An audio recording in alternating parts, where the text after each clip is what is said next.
I just phoned 5 minutes and then my SD card was full, and then I had to try to figure out how to clear off my SD card on a Mac, because apparently even if you deleted it off the card, it keeps it in the trash on the card. So anyways, here I am.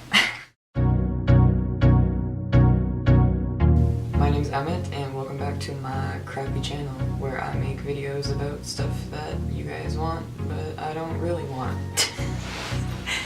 Okay, so I hit 1,000 subscribers. Wow, so exciting! And I said I was gonna do a Q&A special, so I hit you guys up on Twitter and Tumblr, and I asked you to ask me questions that you want to know, that I haven't told you already, that you wouldn't know if you stalked me on everything, which some of you do, but yeah.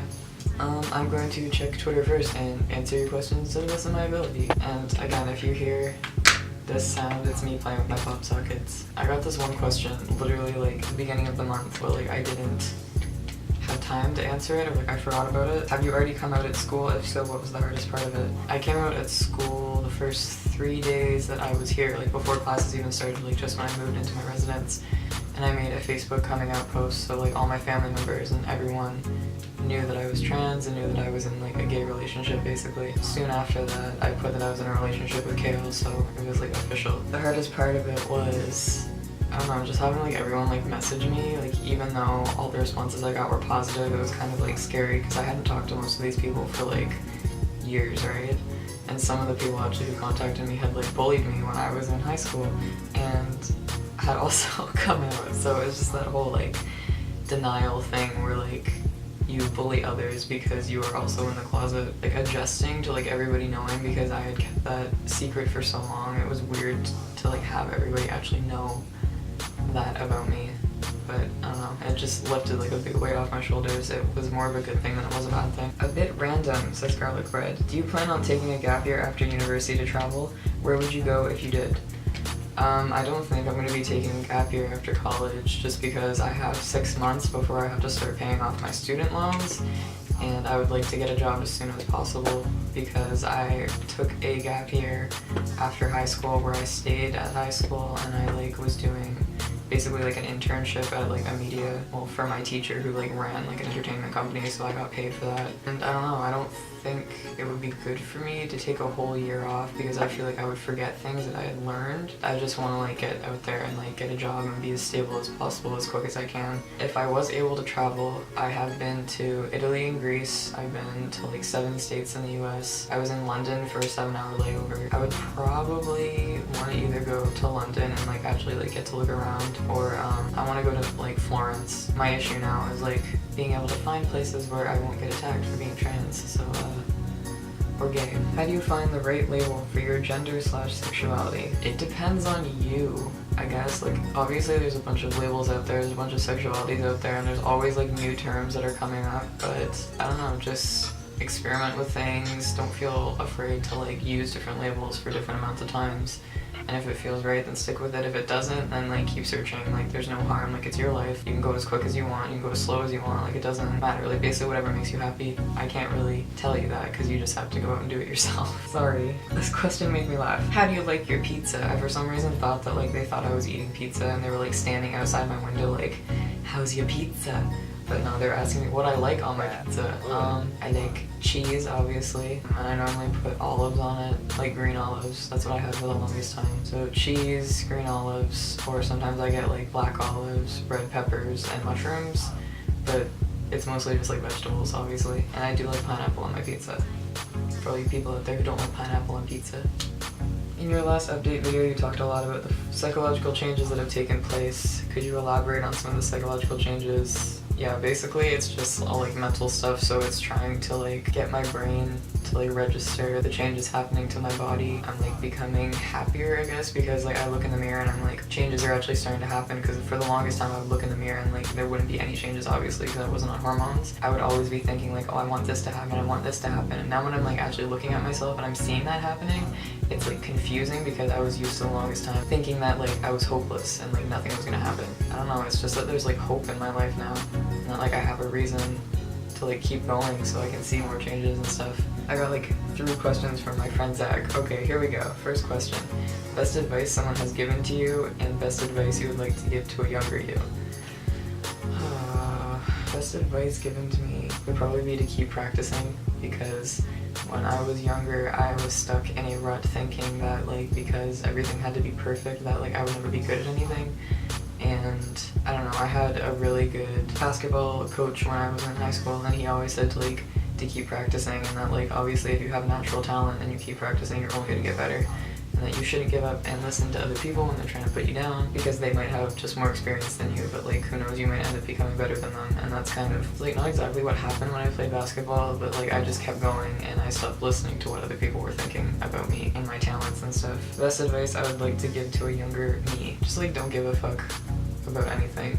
Don't feel like you have to change yourself for other people. Don't feel like you have to act a certain way because you think that's how people want you to act. Just be yourself, which is like the stupidest thing that people always say. Just don't be yourself, don't listen to other people. But like honestly, like just be yourself. It's not that hard.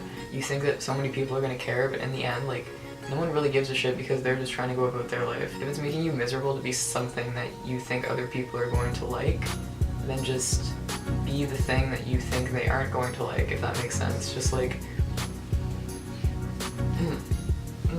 just fucking like do what you want to do to be happy. That's all I have to say. And that if you are afraid to do something, just build up the courage and just do it, even though you've got anxiety and like all that shit. Just like little Emmett, just do your fucking thing and you'll be happier, I promise, because you should not wait until you are 19. This is what happens when you are having voice changes. You just constantly choke on your own throat. Just do what you want to do and you will get there, and you are talented and you are worth it, and you're gonna have things that you're good at that people envy you later on in life, even though you think that you are not gonna be good at anything ever. Just you're gonna get there, kid, and don't worry about it. Zach, question number 2 says all-time favorite Drag Race season and all-time favorite queen. I don't know what season is my favorite. I like season 3 just because it was full of drama, but at the same time I hate season 3 because it felt like it was so fucking long. Maybe season 6 because it had like Courtney Act and Bianca, and like most of my favorites were on it. Season 7 was also good because it like changed the way Drag Race was going. All-time favorite queen, I have 2. I have Katya and I have Courtney Act, because I've met Courtney Act like twice now and she's amazing, and I'm probably gonna meet her again this summer. I love her so much. And Katya, who I feel like is a lot like myself. She's just really fucking warped, and I think she's the funniest person on the earth. Okay, last question on Twitter. What's your favorite outfit? I can't talk. What's your favorite outfit? What is your favorite outfit / piece of clothing you own? I like this shirt a lot, even though I never wear it. It says stay true. I just like it because it's pink and it sounds gay. So I got these pants recently, and they're like harem, kind of like khaki pants, and I like them because they're the first pair of pants that I own that like I actually feel like masculine in. This was the first sweater I bought with my own money that was a male sweater. This was another one that was one of the first pieces of clothing. It has like a grid on the sleeves. It's just like a long black sleeve shirt. And then another one of the ones that I bought for the first time. But yeah, those are my favorite pieces of clothing. Okay.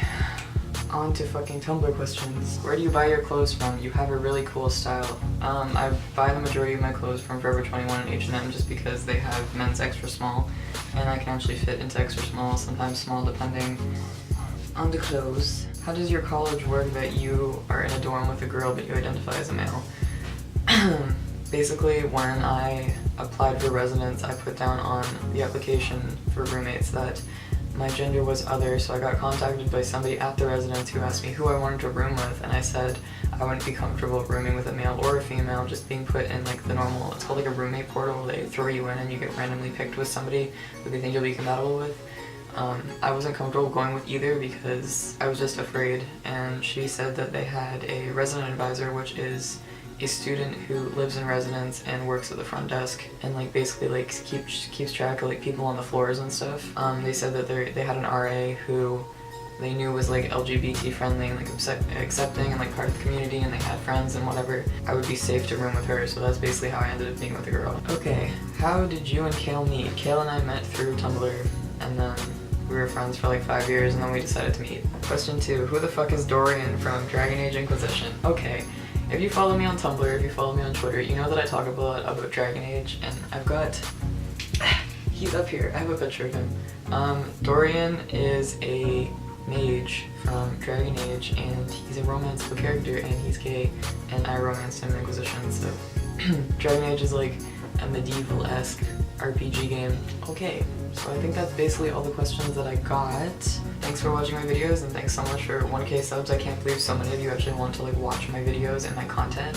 And I was saying this on Twitter, but like when I was like in grade 5 and 6, I wanted to be a YouTube partner, and back in the day being a YouTube partner was like insane, and you couldn't be one until you had like so many subs, and you got like the banner and like all that shit, if anyone remembers what old YouTube looked like. But I'm a YouTube partner now, which is so cool. I've been one for a while actually, since I made my first video, but since I hit 1K subs I can actually start bringing in money from this stuff, which is nice because I am a poor college student and I'm just doing what I like to do. Social medias, all that will go in the description box. And I'm also going to start subtitling all of my videos now, since someone who was hard of hearing asked.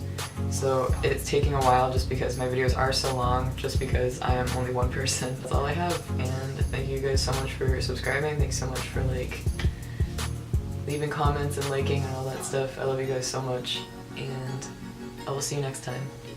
Bye. That feel when your followers think you're fashionable, but you're just wearing a big pink baggy t-shirt and you got your greasy hair. Fucking Captain America socks.